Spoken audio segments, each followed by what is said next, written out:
Jamunatira Manachari Jaya Radha Madhava Kunjabihari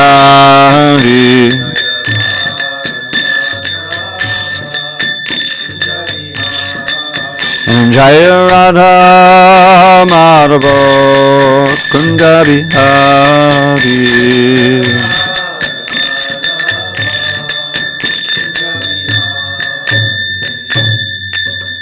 Jai Om Vishnupad Paramahansa Purudikacharya Ashtotar Tadashi Srimad Divine Grace Srila A.C. Bhaktivedanta Swami Prabhupada Ki Jai ISKCON BBT Founder Acharya Srila Prabhupada Ki Jai Jai Om Vishnupad Paramahansa Purudikacharya Ashtotar Tadashi Srimad Divine Grace Srila Bhakti Siddhanta Saraswati Thakur Ki Jai Ananda Koti Vaishnavinda Ki Jai Namacharya Srila Haridas Thakur Ki Jai Grantharaj srimadbhagavatam Ki Jai, and Samaveda Bhaktivinoda Ki Jai. All glories to the assembled devotees. All glories to the assembled devotees. All glories to the assembled devotees. All glories to Shri Guru and Gauranga.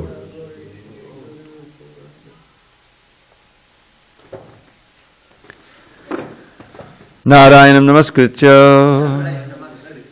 Narang Chaiva Narottamam Devim Saraswatim Vyasam and Tato Jayamadiri. Before reciting the Srimad Bhagavatam, which is our very means of conquest, you should offer our respectful obeisances unto Lord Narayan, the Supreme Personality of Godhead, unto Narayan Rishi, the supremest human being, unto Mother Saraswati, the goddess of learning, unto Srila Vyasadeva, the author, and unto Srila Prabhupada, the translator, commentator, and our spiritual master. Nashtaprayesha Bhadreshu Nityam Bhagavata Sevaya Bhagavatyuttama Shloke Bhaktim Bhavati Naishtaki. By regular attendance and classes on Srimad Bhagavatam and by rendering devotional service to the pure devotee, all that is inauspicious within the heart is destroyed almost to nil, and loving devotion to the Supreme Lord, who is glorified in transcendental songs, is established as an irrevocable fact. Janard, is there something going on in the lobby? Can you check and ask him to lower it if it is? Om Namo Bhagavate Vasudevaya. Om Namo Bhagavate Vasudevaya. Om Namo Bhagavate Vasudevaya.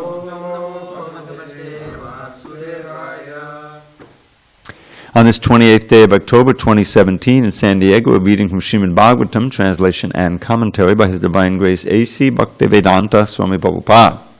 Canto 3, The Status Quo, Chapter 26, Fundamental Principles of Material Nature. Text number 62. Ete abhyuttita deva naivasyo thapane sakhan punara vibhishukhani tamuta pahitum kramat. Ete abhyuttita deva naivasyo thapane sakhan punara vibhishukhani tamuta pahitum kramat. Ete yamhyuttita deva naivasyo thapane sakhan punara vibhishukhani tamuta pahitum kramat.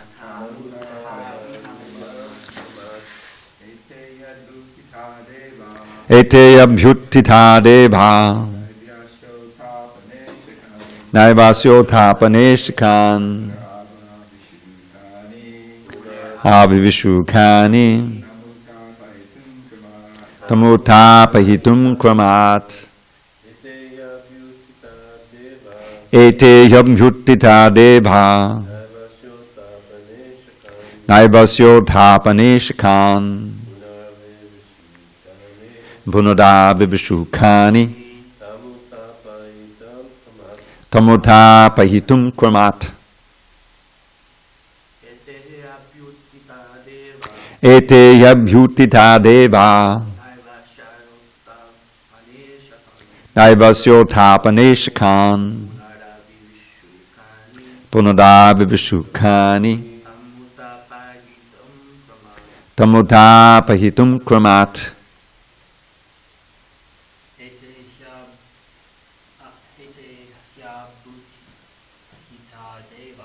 ete yabhyuttita deva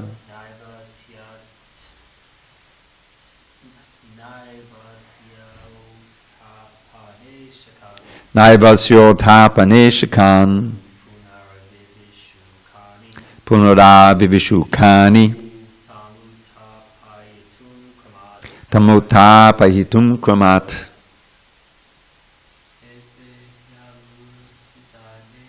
ete yabhyuttita deva naivasyo thapane shakhan punara vibhishukhani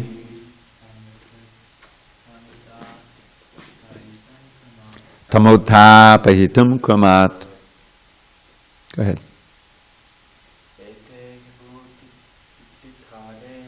Ete yabhyuttita deva naivasyo thapane shakhan punara vibhishukhani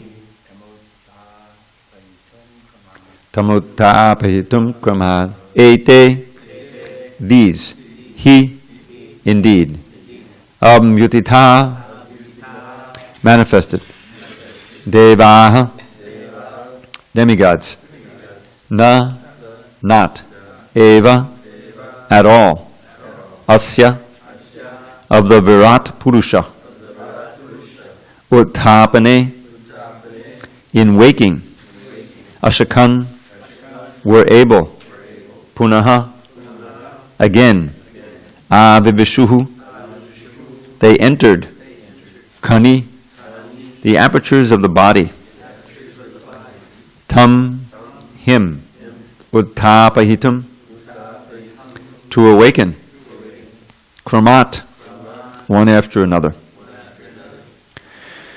Translation: when the demigods and presiding deities of the various senses were thus manifested, they wanted to wake their origin of appearance, but upon failing to do so, they re-entered the body of the Virat Purusha, one after another, in order to wake him. Purport: in order to wake the sleeping deity, does it say deity controller? Yes.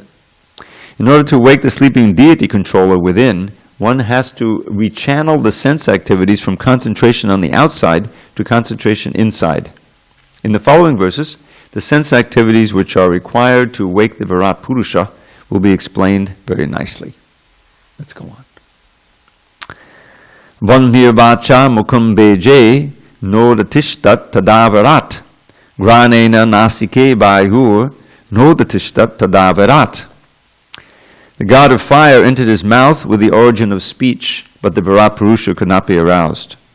Then the god of wind entered his nostrils with the sense of smell, but still the Virat Purusha refused to be awakened. The sun god entered the eyes of the Virat Purusha with the sense of sight, but still the Virat Purusha did not get up. Similarly, the predominating deities of the directions entered through his ears with the sense of hearing, but still he did not get up. The predominating deities of the skin, herbs, and seasoning plants entered the skin of the Virat Purusha with the hair of the body, but the cosmic being refused to get up even then. The god predominating over water entered his organ of generation with the faculty of procreation, but the Virat Purusha still would not rise. The god of death entered his anus with the organ of defecation, but the Virat Purusha could not be spurred to activity. The god Indra entered the hands with their power of grasping and dropping things, but the Virat Purusha would not get up even then. Lord Vishnu entered his feet with the faculty of locomotion, but the Virat Purusha refused to stand up even then. The rivers entered his blood vessels with the blood and the power of circulation, but still the cosmic being could not be made to stir. The ocean entered his abdomen with hunger and thirst, but the cosmic being refused to rise even then. The moon god entered his heart with the mind, but the cosmic being would not be aroused, or be roused. Brahma also entered his heart with intelligence, but even then the cosmic being could not be prevailed upon to get up. Lord Rudra also entered his heart with the ego, but even then the cosmic being did not stir. However, when the inner controller, the deity presiding over consciousness, entered the heart with reason, at that very moment the cosmic being arose from the causal waters. When a man is sleeping, all his material assets, namely the vital energy, the senses for recording knowledge, the senses for working, the mind and the intelligence, cannot arouse him. He can be aroused only when the supersoul helps him. Purport. The explanation of Sankhya philosophy is described here in detail in the sense that the Virat Purusha, or the universal form of the Supreme Personality of Godhead, is the original source of all the various sense organs and their presiding deities. The relationship between the Virat Purusha and the presiding deities, or the living entities, is so intricate that simply by exercising the sense organs, which are related to their presiding deities, the Virat Purusha cannot be aroused. It is not possible to arouse the Virat Purusha or to link with the Supreme Absolute Personality of Godhead by material activities. Only by devotional service and detachment can one perform the process of linking with the Absolute. Om Jnana Timarandrasya Jnananjana Shalakaya Chakshu Unmidatam Mena Tasmai Shri Gurave Namaha. I was born in the darkness of ignorance. My spiritual master, Srila Prabhupada, opened my eyes with the torchlight of knowledge. I offer my humble obeisance unto him and all members of Sri Parampara. So, this is quite an interesting passage. The lesson here Prabhupada draws in this purport is that we really remain asleep. This idea of being asleep, and we need to get up. Uttishtata jagrata prabhavaran nebodhata. This is one of the Vedic injunctions Prabhupada would quote. O sleeping soul, get up, wake up. Uttishta jagrata. Uttishta means get up, jagrata means wake up. And understand the great treasure you have in the form of the human form of life. Until we have some inkling of what the purpose of life is, and that it's not sense gratification, and that there's a higher state of consciousness and there's a higher goal for our life, then we remain sleeping in the lap of the witch Maya, as Bhaktivinoda Thakur so poetically put it in his famous song. So this Jeev Jago, this is one of the lessons here, that until this mentioned the inner controller, the deity presiding over consciousness, entered the heart with reason, at that very moment the cosmic being arose from the causal waters. So in our own individual attempts to awaken, we are reliant on the entering in through the ears of the transcendental sound of Krishna actually entering in in the form of the holy name, in the form of the transcendental sound of Bhagavatam and Bhagavad Gita as vibrated by pure devotees, by great sadhus. That's after a long, long slumber in the material world, millions of lifetimes of Brahma, the fortunate living entity, by the grace of Guru and Krishna, gets the seed of devotional service. And that seed comes through the ears in the form of instruction, in the form of the holy name. And when if that seed lands on fertile ground, in the sense that we're receptive to the message, then we can begin the process of waking up from our long dream. I like to quote this verse, I'm sure you've heard it before. This verse that appears 5 times in the Bhagavatam.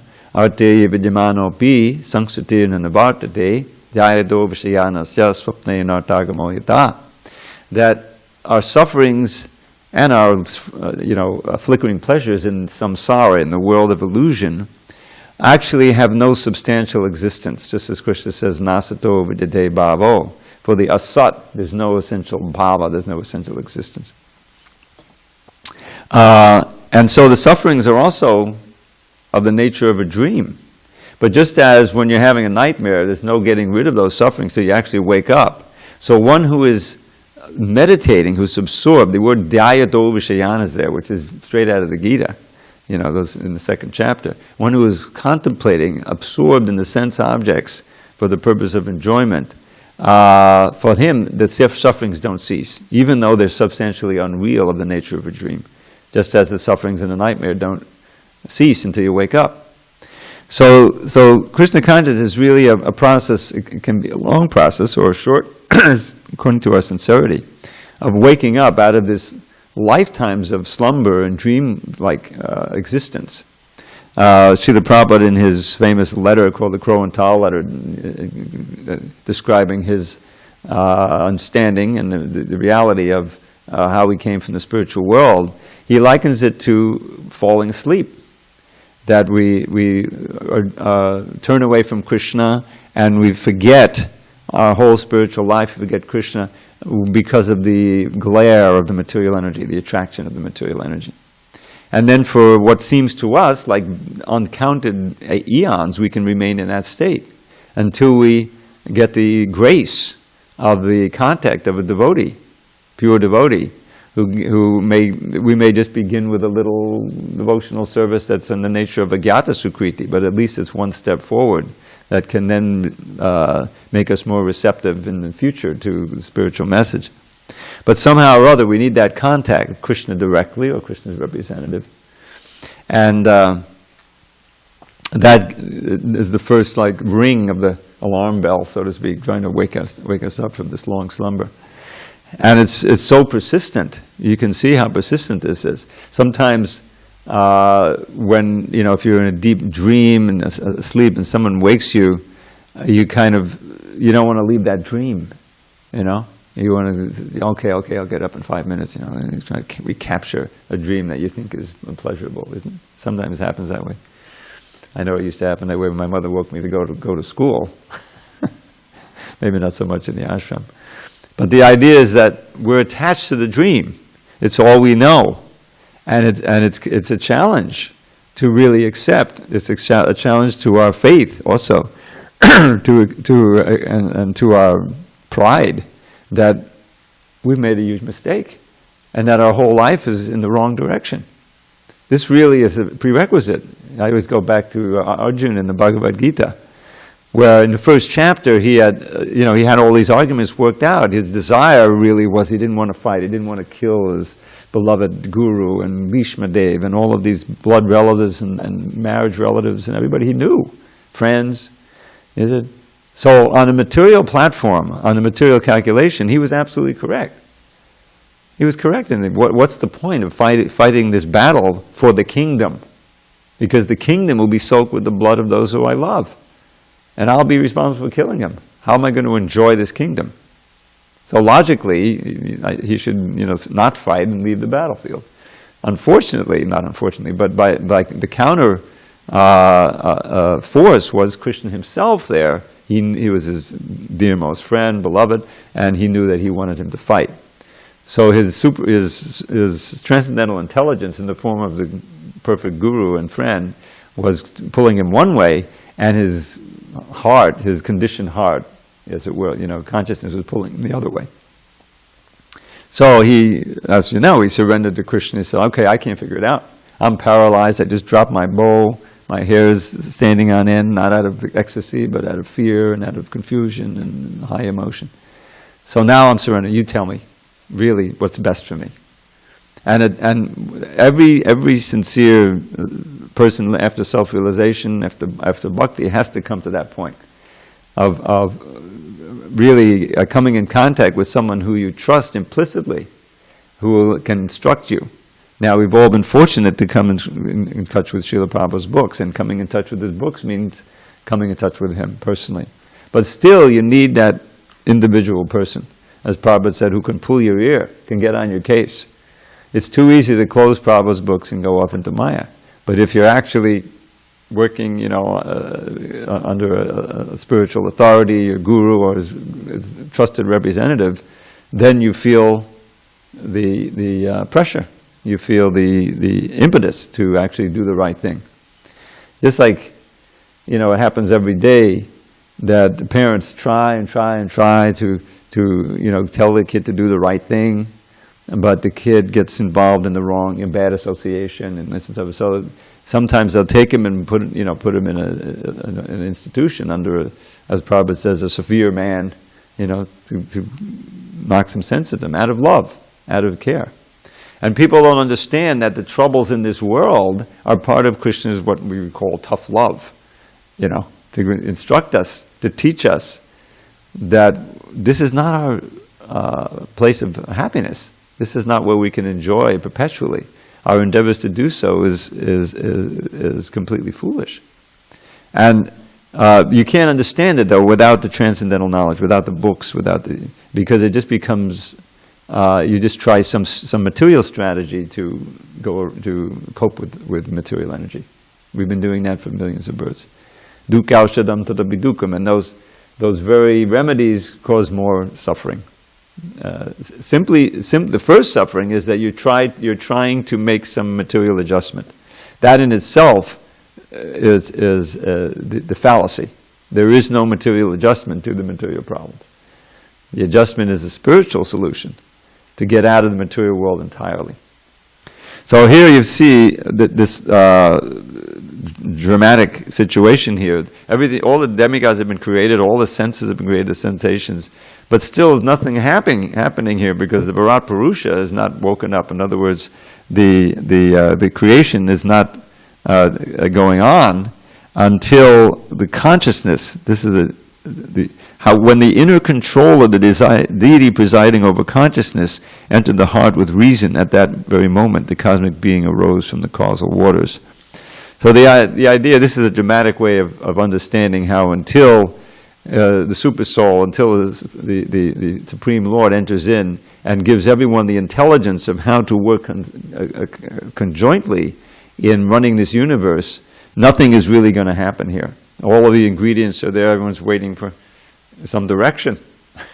It's like, there's an army, but there's no general yet, and so nothing is going on. What do we do? Where do we go? So that's what the intelligence. It's interesting, it mentions here with reason, the knower of the field, or Krishna is also the knower of the field. In this case, the field is the whole universe. Chittena, with reason and consciousness. So this brings to mind the importance of waking up our transcendental intelligence. The intelligence is that which is the guide. It's meant to be the guide over the lower self, right? The mind is meant to work, and the senses are meant to work according to the instruction and the direction of transcendental intelligence, which has been informed by the Shastra. Until we get to that point where our intelligence has been strengthened and purified, and we understand what to do by higher instruction, and we have the will to do it, then we can't really progress nicely in devotional service. It's really that purification of the intelligence. That's why you find in the second chapter, it's called Buddhi Yoga, probably like that, and it's repeated in the 10th chapter. Tesham satyuktanam bhajadam priti purandadami buddhi yogam tam yena mama priyantite.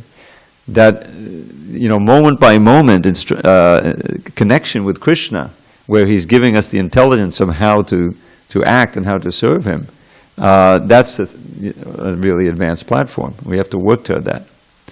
And then our spiritual life can really blossom and awaken here. So that's one of the things we're getting at of this. Yeah, and this is confirmed actually as we go on here. Let's see. So Prabhupada, okay. What was the last verse I read? Does anyone? 71. Okay, 71. So,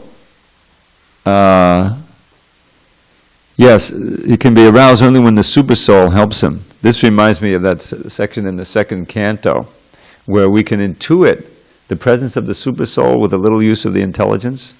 Have you ever read that? It's very. Let me see if I can find that. It'd be worth reading that. I have it bookmarked on my iPod, that verse. But you don't have your iPad with you. I get it, but yeah, it says a little bit intelligent. Yeah, let me look at that phrase, because this is worth reading. It's it was a favorite of the BI because it's a very logical progression of the, you know, of realizing the presence of the higher intelligence, which is the supersoul. I think this will do it. Yeah, this is a favorite. Okay. All right.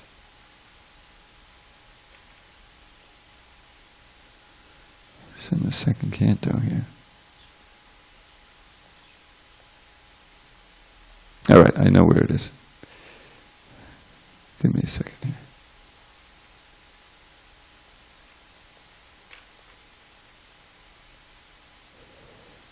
Okay. Yeah. All right, let me go back here.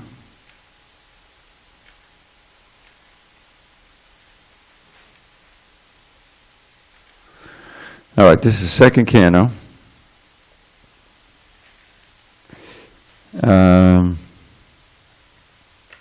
Second chapter, text 35, 2:35. The personality of Godhead, Lord Shri Krishna, is in every living being along with the individual soul. And this fact is perceived and hypothesized in our acts of seeing and taking help from the intelligence. And that's really what's going on here. The Supreme Intelligence is now going to organize everything, and the whole Virat Purusha is going to work, and the universe is going to work. The general argument of the common man is that since the Lord is not visible to our eyes, how can one either surrender to Him or render transcendental loving service to Him? To such a common man, here is a practical suggestion given by Shukadeva Goswami as to how one can perceive the Supreme Lord by reason and perception. Remember the word reason was there in that last verse we read.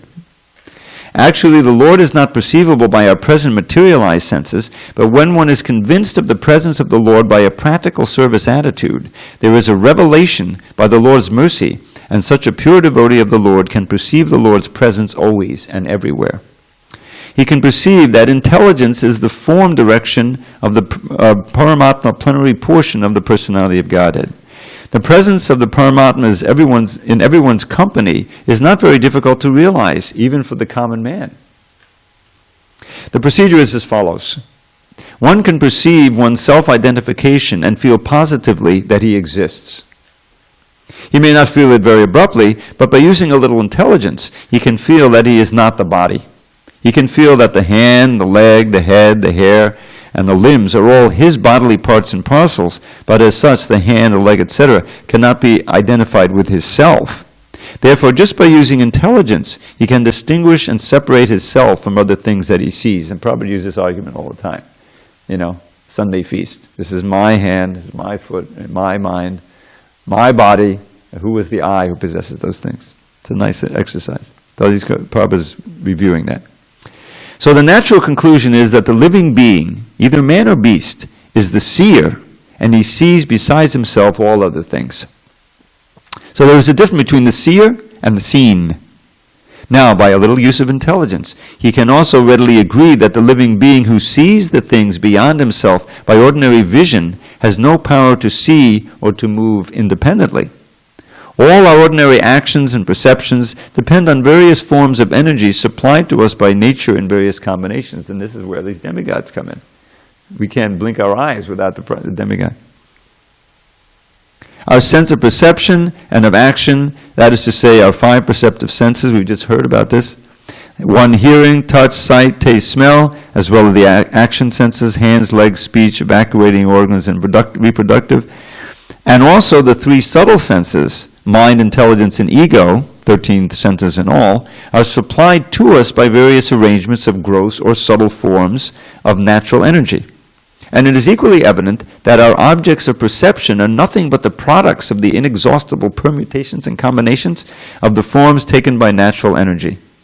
As this conclusively proves that the ordinary living being has no independent power of perception or of motion, and as we undoubtedly feel our existence beyond being conditioned by nature's energy, we conclude that he who sees is spirit, and that the senses as well as the objects of perception are material.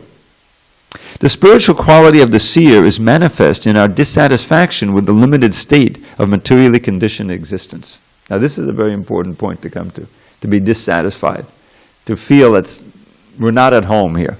And I think every one of us has felt that, and that's why we take up Krishna, one of the reasons you take up Krishna consciousness.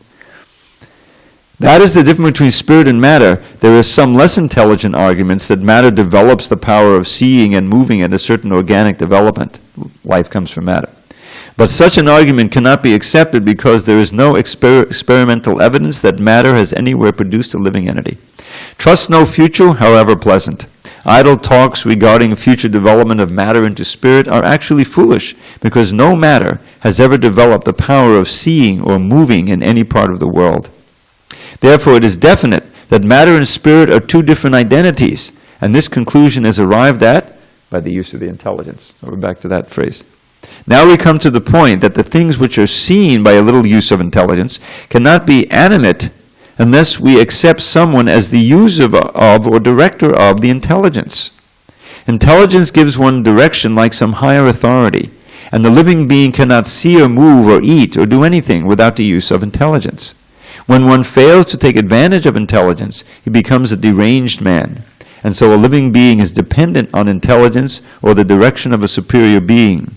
Such intelligence is all-pervading. Every living being has his intelligence, and this intelligence, being the direction of some higher authority, is just like a father giving direction to his son. The higher authority, who is present and residing within every living being, is the super self.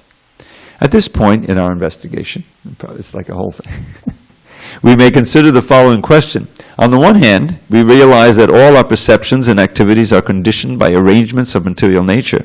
Yet we also ordinarily feel and say, I am perceiving or I am doing.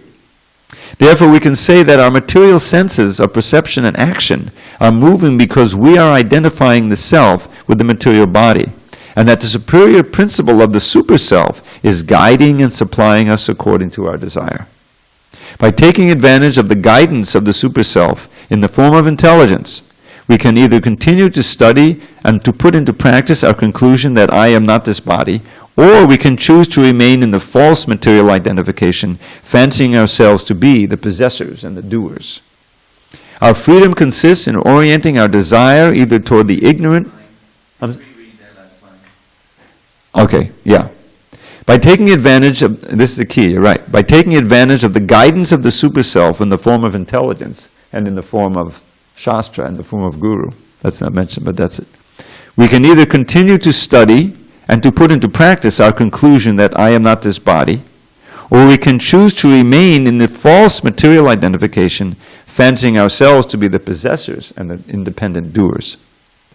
Our freedom consists in orienting our desire either toward the ignorant material conception or the true spiritual conception. There's a sentence to remember. That's the sum and substance of our freedom as living beings. We have the minute freedom. It consists in orienting our desire either toward the ignorant material conception or the true spiritual conception. We can easily attain the true spiritual conception by recognizing the super-self or Paramatma to be our friend and guide, and by dovetailing our intelligence with the superior intelligence of the Paramatma, which comes to us, as again, through the books of knowledge and the acharyas. The super-self and the individual self are both spirit, and therefore the super-self and the individual self are both qualitatively one and distinct from matter. But the super-self and the individual self cannot be on an equal level because the super-self gives direction or supplies intelligence, and the individual self follows the direction, and thus actions are performed properly. The individual is completely dependent on the direction of the super-self because in every step, the individual self follows the direction of the super-self in the matter of seeing, hearing, thinking, feeling, willing, etc. So we're getting that sanction and that intelligence even in our material activities. But when we actually learn the desires of the super-self, in other words, as Krishna, then we continue to get intelligence, but this is intelligence in how to serve him and how to come closer to him. That's it. By Bhagavad Gita. Yeah, please. This is really the whole crux of this. So Lord Brahma and intelligence couldn't rouse the Bharata Purusha. So that's the intelligence of identifying with the body. Yes. It says if you want to take that instruction, Bhavanam, that forgetfulness from the super soul, you won't be aroused to the spiritual intelligence, the connection of you. That's the reason in this verse, reason and consciousness. That's the spiritual intelligence Yes. of the Lord. Yeah. Real important. Right, thank you. So far as common sense is concerned, we come to the conclusion that there are three identities, namely matter, spirit, and super spirit. Now, if we go to the Bhagavad Gita, or the Vedic intelligence, we can further understand that all three identities, namely matter, individual spirit, and the super spirit, are all dependent on the Supreme Personality of Godhead. The super self is a partial representation, or plenary portion of the Supreme Personality of Godhead. The Bhagavad Gita affirms that the Supreme Personality of Godhead dominates all over the material world by his partial representation only. God is great, and he cannot be simply an order supplier of the individual cells. Therefore, the super self cannot be a full representation of the Supreme Self, Purushottam, the absolute personality of Godhead. Realization of the super self by the individual self is the beginning of self-realization, and by the progress of such self-realization one is able to realize the Supreme Personality of Godhead by intelligence, by the help of authorized scriptures, and principally by the grace of the Lord. The Bhagavad Gita is the preliminary conception of the personality of Godhead, Sri Krishna, and srimadbhagavatam is the further explanation of the science of Godhead. So if we stick to our determination and pray for the mercy of the director of intelligence sitting within the same bodily tree, like a bird sitting with another bird, as explained in the Upanishads, certainly the purport of the revealed information in the Vedas becomes clear to our vision, and there is no difficulty in realizing the Supreme Personality of Godhead, Vasudeva. So that's the key. We have to stick to our determination and pray for the mercy of the director of intelligence. In other words, a personal establishing the personal relationship. It's not all just like analysis. There's bhakti, sankhya, as well as bhakti. Okay, and finally, becomes clear to our vision there is no difficulty in realizing Supreme Person. The intelligent man, therefore, after many births of such use of intelligence, surrenders himself at the lotus feet of Vasudeva, as confirmed in the Bhagavad Gita 7:19. Bahunam janmanamanti jnanavan. Isn't that a glorious purport? Be studied again and again. I'm telling you, this purport has enlivened and enlightened a lot of devotees with some, scientific bent and analytical bent. It's very logical, and it ends with surrender to Krishna. This is 2:35. And I'm telling you, the last two verses, I'll just read without any purport. Therefore, after all of this, therefore, O King, it is essential that every human being hear about, glorify, and remember the Supreme Lord, the personality of Godhead, always and everywhere. And finally, the last verse of the chapter is this beautiful nectar verse. Those who drink through oral reception, fully filled with the nectarian message of Krishna, the beloved of the devotees, purify the polluted aim of life known as material enjoyment, and thus go back to Godhead, to the lotus feet of Him, the personality of Godhead. Nice. This is the chapter entitled, The Lord in the Heart. Chapter 2 of the second canon. Real treasure. Yeah. So the verse I was thinking of is actually a different one. I wish I could have brought my iPod, but it says something like, with the use of intelligence one can perceive the super soul. It has a similar idea, but it's a little bit different. Uh-huh. I wanted to look it up and see what the word is. Yeah, I'm really curious too, because I thought this was kind of unique. Yeah, I thought that was unique too, that verse. So I have a question. If as you become a pure devotee, or pure devotees, they can perceive the presence of God everywhere, then how does the mood of separation enter into it? If you can see Krishna everywhere and perceive Him everywhere, then how can you feel separated from Krishna? Well, it's like Lord Chaitanya, he would see, he was the perfect example of love and separation, obviously. So he's going out into the garden, Jagannath Vallabha garden, and he wants to see, he wants to see Krishna with the eyes. There's two kinds of seeing. One is in the heart. One is seeing Krishna in all of his energies, But then there's the more coveted thing, which is actually see Krishna with the eyes, and and then he reveals him outside. So then he would see Krishna. You're saying manifest form? Yeah, the manifest form were externally, and seeing him in everything like that. So the seeing him in everything is something that, the gopis would always experience, especially when Krishna's in Mathura, right? It describes they would go, everything reminded them of Krishna, their pastimes with Krishna. So they're seeing in the sense of remembering in their mind's eye, but they're not seeing him externally, which is, and so that's the mood of the separation. And Lord Chaitanya would see, suddenly Krishna would manifest, oh, I've gotten a vision, and then he would disappear again, and it would just be plunged into this separation. So that's the idea, but this is maybe a little different, because this is, I'm reminded of this verse in the 9 Yogendras, and they're describing, it's this first answer that they give to Maharaj Nimi. And it's like 10 or 11 verses, and it describes, let me see, I can pull this up if you just forgive me. I'm sorry, I wasn't really aware that I was supposed to give class, so it's a little rough. So this is, okay. But it's very pertinent here. Is it good?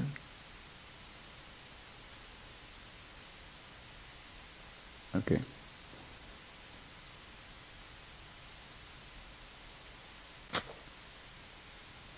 This stupid thing. Sorry, it's not coming out. How's the word start? Munye kutashchin, yes. Must be there. This is the problem with these things. You come to rely on them and then your brain starts to atrophy. Okay, here it is. So this verse, now, it starts out where, Maharaj Nimi, he asks, what's the ultimate good? What's the ultimate Shreya? And he starts speaking about how one can overcome fear. Because this is the first installment of the good, is to be completely free of fear in this world. And he says, oh, God, I put this. Okay. So, one whose intelligence is constantly disturbed by his false identifying himself with the temporary material world. Talk about... can achieve real freedom from fear only by worshipping the lotus feet of the infallible Lord. In such devotional service, all fear ceases entirely. Then he says, one who accepts this process of service to the Lord will never blunder on this path. Even while running with his eyes closed, he will never trip or fall. Now what does that mean? Sridhar Swami describes. That means that even if you accept this path as spoken by the Lord, and the next verse he says, this is the verse, even ignorant living beings can very easily come to know the Lord when they adopt, or if they adopt those means prescribed by the Lord. This process is known as Bhagavat Dharma. So in this, if you just take the words of Krishna himself, Sarva Dharma Parityajya, and then you're complete, if you just follow that. You don't have to know all the Vedas. That's what the thing of running with your eyes closed. So then he gives a verse about how one should use every facility, your body, your words, your mind, everything you have, and everything you do, every breath, you feel this is an offering to Narayan. This is the state of complete fearlessness. Then, Bhayam Dutiya Benveshitaksya.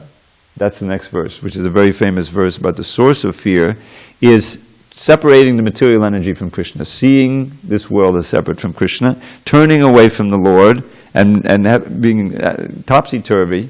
You think that the things of causing misery are the things of pleasure. You think you're the body. All this. So the conclusion, the remedy is to again turn to the Lord and serve Him with one-pointed devotion under the guidance of your Guru, who you regard as your full self. And then there's this amazing verse that it's like this shorter one that I give you. Arte Yavidimano P. Huh? What is the 11.238? Avidyamano bhyavabhati hidvayo. Although the duality of the material world does not ultimately exist, the conditioned soul experiences it as real under the influence of his own conditioned intelligence. We're back to the intelligence. The imaginary experience of a world separate from Krishna is like dreaming and desiring, daydreaming and night dreaming. When the soul dreams at night or of something desirable, horrible, when he daydreams of what he would like to have, he creates a reality that has no existence beyond his imagination. The tendency of the mind to accept and reject various activities based on sense gratification. The tendency of the mind is to accept. Therefore, an intelligent person should control his mind, restricting it from the illusion of seeing things separate from Krishna. And when one mind is thus controlled, he will experience actual